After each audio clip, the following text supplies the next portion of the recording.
ఒక్కసారి కొమ్మూరి గోల్డ్ కి కాల్ చేయండి. తాకట్లో ఉన్న మీ బంగారాన్ని విడిపించి మార్కెట్ ప్రైస్ కి వాళ్ళు కొనుక్కుని మిగతా డబ్బులు మీకు ఇచ్చేస్తారు. మధ్యప్రాచ్యం అగ్నిగుండంలో మారుతోంది.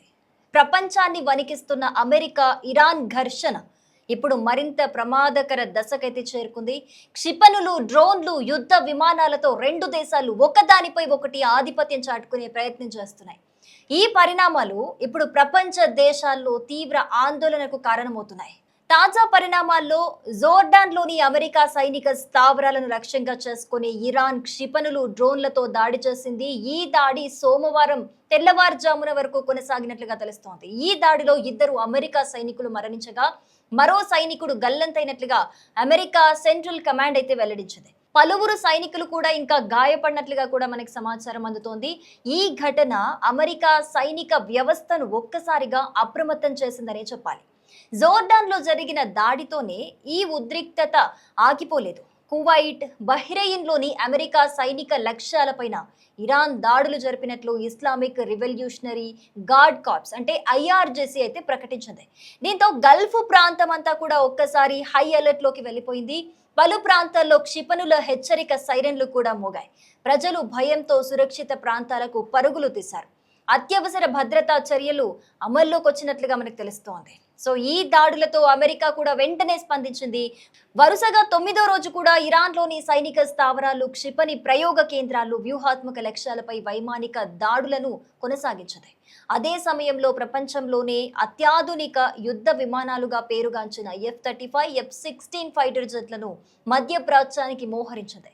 అమెరికా నౌకాదళం, వైమానిక దళం, భూసేనలన్నీ పూర్తిగా అప్రమత్త స్థితిలోకి వెళ్లాయి. జోర్డాన్లో భద్రతా పరిస్థితులు మరింత కఠినంగా మారాయని తెలుస్తోంది. కొన్ని ప్రాంతాల్లో విద్యుత్ సరఫరా నిలిచిపోవటంతో అక్కడ ప్రజలు గంట తరబడి చీకట్లోనే ఉండాల్సిన పరిస్థితి. భద్రతా కారణాలతో కీలక ప్రాంతాల్లో రాకపోకలపై ఆంక్షలనైతే విధించారు. విమానాశ్రయాలు, పోర్టులు, సైనిక స్థావరాల వద్ద భారీ భద్రతా ఏర్పాట్లు చేశారు. ఎలాంటి అత్యవసర పరిస్థితినైనా ఎదుర్కొనేందుకు అధికారులు సిద్ధంగా ఉన్నట్లుగా మనకి తెలుస్తోంది. ఈ దాడుల ద్వారా ఇరాన్ ఒక స్పష్టమైన సందేశాన్ని అయితే ఇచ్చిందని అంతర్జాతీయ వ్యవహారాల నిపుణులైతే విశ్లేషిస్తున్నారు. అమెరికా తమపై దాడులు కొనసాగిస్తే గనక మధ్యప్రాచ్యంలో ఉన్న అమెరికా స్థావరాలు, మిత్ర దేశాల్లోని సైనిక లక్ష్యాలన్నీ తమ టార్గెట్ అవుతాయని ఇరాన్ హెచ్చరికలు జారీ చేస్తోంది. ఇక మరోవైపు అమెరికా కూడా ఎలాంటి దాడికైనా అంతే తీవ్రంగా ప్రతిస్పందిస్తామనేది స్పష్టం చేస్తోంది. దీంతో రెండు దేశాల మధ్య ఉద్రిక్తత పరిస్థితులు రోజు రోజుకు మరింత పెరిగిపోతున్నట్లుగా తెలుస్తోంది. ఈ యుద్ధ ప్రభావం కేవలం మధ్యప్రాచ్యానికే పరిమితమైతే కాలేదు. ప్రపంచ ఆర్థిక వ్యవస్థ పైన దీని ప్రభావం కనిపించడం అయితే ప్రారంభమైపోయింది.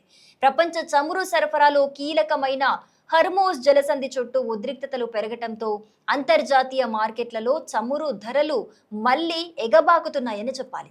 యుద్ధం మరింతగా విస్తరించినట్లయితే గనక ఇంధన ధరలు భారీగా పెరిగే ప్రమాదం ఉందని కూడా ఆర్థిక నిపుణులు ఆల్రెడీ హెచ్చరికలు జారీ చేస్తున్న పరిస్థితి. ఇక భారత్ కు కూడా ఈ పరిణామాలు అత్యంత కీలకం కానున్నాయి. ఎందుకంటే గల్ఫ్ దేశాల్లో లక్షలాది మంది భారతీయులు నివసిస్తూ ఉన్నారు. అంతేకాదు భారత్ కు అవసరమైన ముడి చమురులో గణనీయమైన భాగం ఈ ప్రాంతం నుంచే దిగుమతవుతుంది. అందువల్ల పరిస్థితి మరింత దిగజారితే గనక భారత ఆర్థిక వ్యవస్థ పైన కూడా ప్రత్యక్ష ప్రభావం పడే అవకాశం అయితే మనకి స్పష్టంగా కనిపిస్తోంది. ఇక ప్రస్తుతం ప్రపంచ దేశాలన్నీ కూడా ఈ పరిణామాలను అత్యంత నిశితంగా గమనిస్తున్నాయి.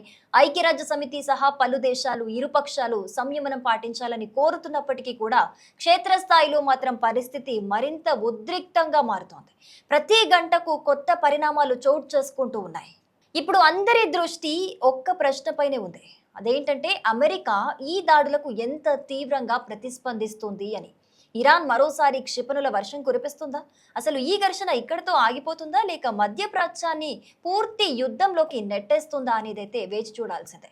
సో రాబోయే గంటలు, రోజులు కేవలం అమెరికా ఇరాన్ సంబంధాలపైనే కాదు, ప్రపంచ రాజకీయాలు, ప్రపంచ ఆర్థిక వ్యవస్థ, చమురు మార్కెట్, కోట్లాది మంది ప్రజల జీవితాలను కూడా ప్రభావితం చేసే అవకాశం కనిపిస్తోంది. అందుకే ఇప్పుడు ప్రపంచం మొత్తం కూడా మధ్యప్రాచ్యం వైపే ఉత్కంఠంగా చూస్తోంది. ఎందుకంటే రాను రాను ఈ తీవ్రత ఇంకెంత తీవ్ర స్థాయికి దారితీస్తుంది అని చెప్పేసి